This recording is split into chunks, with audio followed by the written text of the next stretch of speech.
For the last 10 years, I've been spending my time trying to figure out how and why human beings assemble themselves into social networks.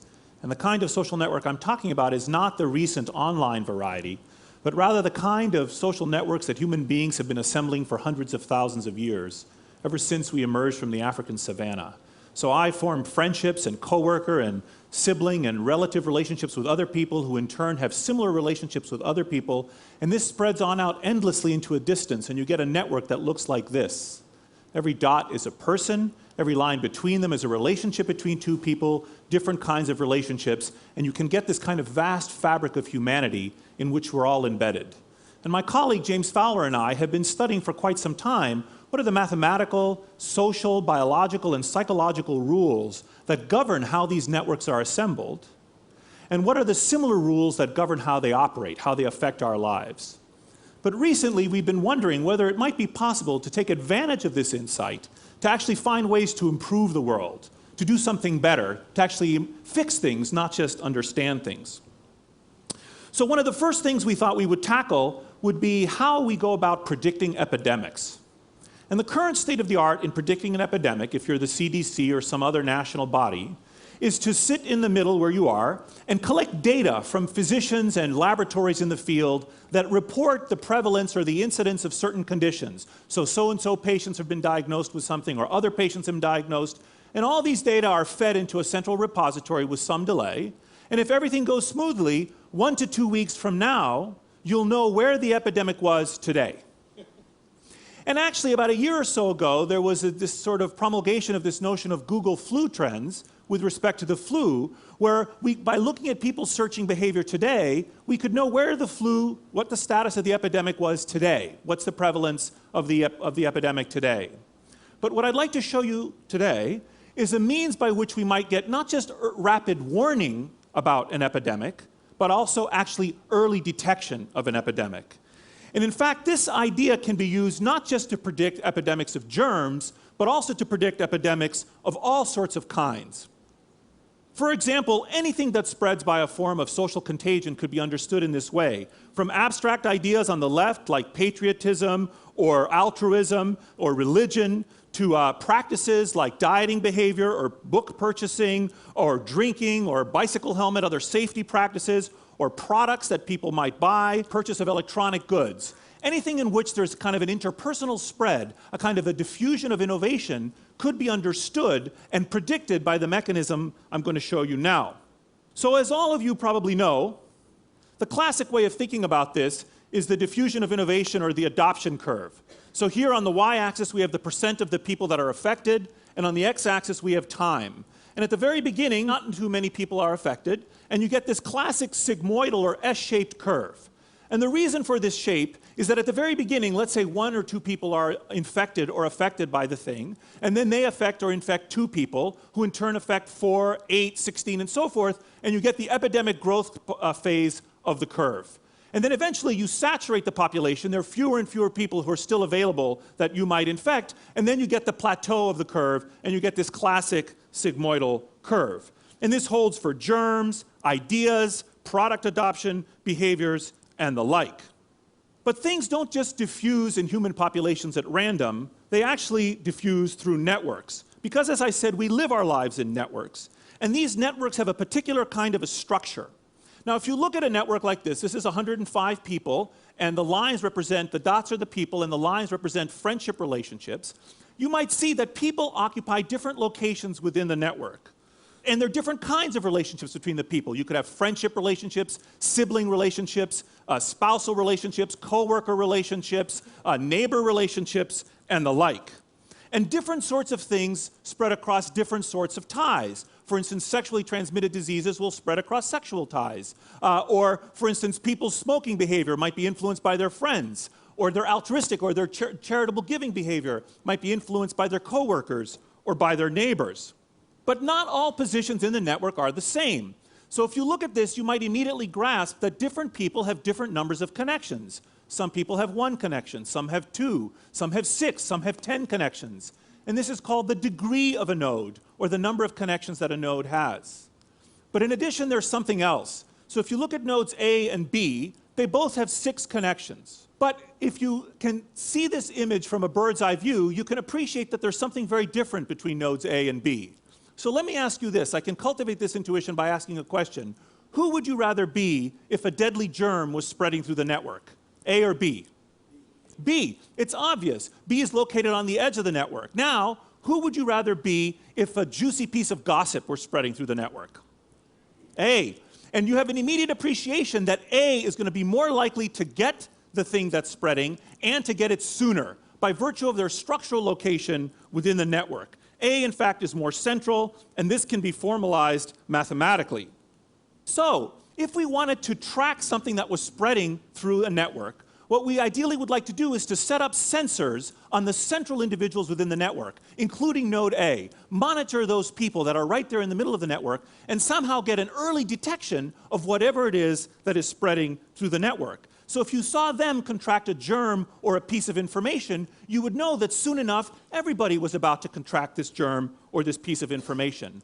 And this would be much better than monitoring 6 randomly chosen people without reference to the structure of the population. And in fact, if you could do that, what you would see is something like this. On the left-hand panel, again, we have the S-shaped curve of adoption. In the dotted red line, we show what the adoption would be in the random people. And in the left-hand line, shifted to the left, we show what the adoption would be in the central individuals within the network. On the y-axis is the cumulative incidence of contagion, and on the x-axis is the time. And on the right-hand side, we show the same data, but here with daily incidence. And what we show here is like here, very few people are affected, more and more and more up to here, and here's the peak of the epidemic. But shifted to the left is what's occurring in the central individuals. And this difference in time between the two is the early detection, the early warning we can get about an impending epidemic in a human population. The problem, however, is that mapping human social networks is not always possible. It can be expensive, not feasible, unethical, or just frankly, just not possible to do such a thing. So how can we figure out who the central people are in a network without actually mapping the network? So here what we came up with was an idea to exploit a very old fact, or a known fact about social networks, which goes like this. Do you know that your friends have more friends than you do? Your friends have more friends than you do. And this is known as the friendship paradox. Imagine a very popular person in the social network, like a party host who has hundreds of friends, and a misanthrope who has just one friend. And you picked someone at random from the population, they were much more likely to know the party host. And if they nominate the party host as their friend, that party host has 100 friends, therefore has more friends than they do. And this, in essence, is what's known as the friendship paradox. The friends of randomly chosen people have higher degree and are more central than the random people themselves. And you can get an intuitive appreciation for this if you imagine just the people at the perimeter of the network. If you pick this person, the only friend they have to nominate is this person, who by construction must have at least 2, and typically more friends. And that happens at every peripheral node, and in fact it happens throughout the network as you move in. Everyone you pick, when they nominate when a random person nominates a friend of theirs, you move closer to the center of the network. So we thought we would exploit this idea in order to study whether we could predict phenomena within networks. Because now with this idea, we can take a random sample of people, have them nominate their friends, those friends would be more central, and we could do this without having to map the network. And we tested this idea with an outbreak of H1N1 flu at Harvard College in the fall and winter of 2009, just a few months ago. We took 1,300 randomly selected undergraduates, we had them nominate their friends, and we followed both the random students and their friends daily in time to see whether or not they had the flu epidemic. And we did this passively by looking at whether or not they'd gone to university health services, and also we had them email us a couple of times a week. Exactly what we predicted happened. So the random group is in the red line over here. The epidemic in the friends group is shifted to the left over here. And the difference in the two is 16 days. By monitoring the friends group, we could get 16 days advance warning of an impending epidemic in this human population. Now, in addition to that, if you were an analyst who was trying to study an epidemic or to predict the adoption of a product, for example, what you could do is you could pick a random sample of the population, also have them nominate their friends and follow the friends, and follow both the randoms and the friends. Among the friends, the first evidence you saw of a blip above zero in adoption of the innovation, for example, would be evidence of an impending epidemic. Or you could see the first time the two curves diverged, as shown on the left. When did the friends take off and leave the randoms and their curves started shifting? And that, as indicated by the white line, occurred 46 days before the peak of the epidemic. So this would be a technique whereby we could get more than a month-and-a-half warning about a flu epidemic in a particular population. I should say that how far advance notice one might get about something depends on a host of factors. It could depend on the nature of the pathogen. Different pathogens using this technique, you'd get different warning, or other phenomena that are spreading, or frankly on the structure of the human network. Now in our case, although it wasn't necessary, we could also actually map the network of the students. So this is a map of 714 students and their friendship ties. And in a minute now, I'm going to put this map into motion. We're going to take daily cuts through the network for 120 days. The red dots are going to be cases of the flu, and the yellow dots are going to be friends of the people with the flu, and the size of the dots is going to be proportional to people's, how many of their friends have the flu. So bigger dots mean more of your friends have the flu. And if you look at this image, here we are now in September the 13th. You're going to see a few cases light up. You're going to see kind of a blooming of the flu in the middle. Here we are on October the 19th. The slope of the epidemic curve is approaching now in November. Bang, bang, bang, bang, bang. You're going to see lots of blooming in the middle. And then you're going to see a sort of a leveling off, fewer and fewer cases towards the end of December. And this type of a visualization can show that epidemics like this take root and affect central individuals first before they affect others. Now, as I've been suggesting, this method is not restricted to germs, but actually to anything that spreads in populations. Information spreads in populations. Norms can spread in populations. Behaviors can spread in populations. And by behaviors, I can mean things like criminal behavior, or voting behavior, or healthcare behavior like smoking or vaccination, or product adoption, or other kinds of behavior that relate to interpersonal influence. If I'm likely to do something that affects others around me, this technique can get early warning or early detection about the adoption within the population. The key thing is that for it to work, there has to be interpersonal influence. It cannot be because of some broadcast mechanism affecting everyone uniformly. Now, the same insights can also be exploited with respect to networks, can also be exploited in other ways. For example, in the use of targeting specific people for interventions. So, for example, most of you are probably familiar with the notion of herd immunity. So if we have a population of 1,000 people and we want to make the population immune to a pathogen, we don't have to immunize every single person. If we immunize 960 of them, it's as if we had immunized 100 of them. Because even if 1 or 2 of the non-immune people gets infected, there's no one for them to infect. They're surrounded by immunized people. So 96% is as good as 100%. Well, some other scientists have estimated what would happen if you took a 30% random sample of these 300 people, and immunized them. Would you get any population-level immunity? And the answer is no. But if you took this 30%, these 300 people, and had them nominate their friends, and took the same number of vaccine doses, and vaccinated the friends of the 300 friends, you get the same level of herd immunity as if you had vaccinated 96% of the population, at a much greater efficiency with a fixed budget constraint. And similar ideas can be used, for instance, to target distribution of things like bed nets in the developing world. If we could understand the structure of networks in villages, we could target to whom to give the interventions to foster these kind of spread. Or frankly, for advertising with all kinds of products. If we could understand how to target, it could affect the efficiency of what we're trying to achieve. And in fact, we can use data from all kinds of sources nowadays. This is a map of 8 million phone users in a European country. Every dot's a person, and every line represents a volume of calls between the people. And we can use such data that's being passively obtained to map these whole countries and understand who is located where within the network without actually having to query them at all. We can get this kind of a structural insight.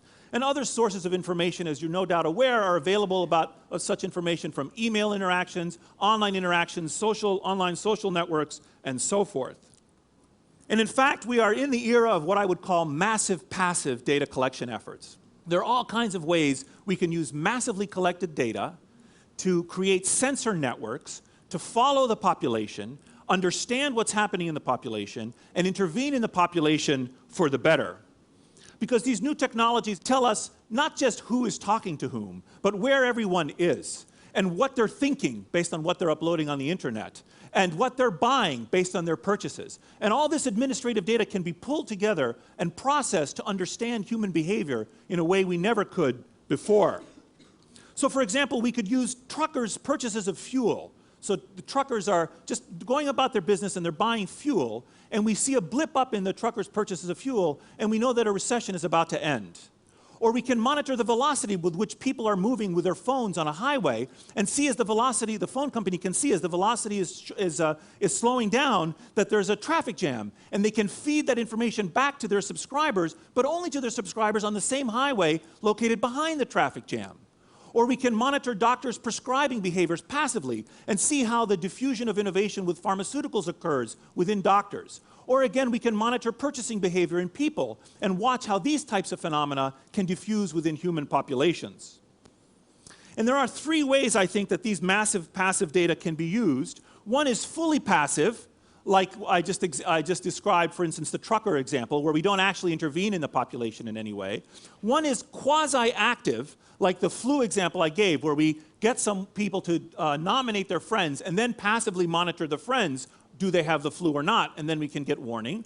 Or another example would be if you're a phone company, you figure out who's central in the network and you ask those people, look, will you just text us your fever every day? Just text us your temperature. And collect vast amounts of information about people's temperature, but from centrally located individuals, and be able on a large scale to monitor an impending epidemic with very minimal input from people. Or it can be more fully active, as I know subsequent speakers will also talk about today, where people might globally participate in wikis or photographing or monitoring elections and uploading information in a way we can pool to understand social processes and social phenomena. In fact, the availability of these data, I think, heralds a kind of new era of what I and others would like to call computational social science. It's sort of like when Galileo came to use a telescope and could see the heavens in a new way, or Leeuwenhoek became aware of the microscope, or actually invented, and could see biology in a new way. But now we have access to these kinds of data that allow us to understand social processes and social phenomena in an entirely new way that was never before possible. And with this science, we can understand how exactly the whole comes to be greater than the sum of its parts. And actually, we can use these insights to improve society and improve human well-being. Thank you.